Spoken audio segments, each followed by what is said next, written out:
তায়েফের কাফিরেরা চিনল না সে আলো, দুষ্ট ছেলেদের পিছু দিল লেলিয়ে, পাথরের আঘাতে ক্ষত বিক্ষত হয়ে সারা শরীর থেকে রক্ত ঝরে।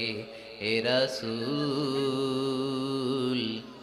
তোমাকে ভুলি আমি কেমন করে, হে রাসূল তোমাকে ভুলি আমি কেমন করে, হাজার ব্যথা বেদনার পরে। ফিরে আসনি তুমি আপন ঘরে, দিনের আলো তুমি ছড়িয়ে দিতে, চলে গেলে মদিনায় মক্কা ছেড়ে। হে রাসূল তোমাকে ভুলি আমি কেমন করে।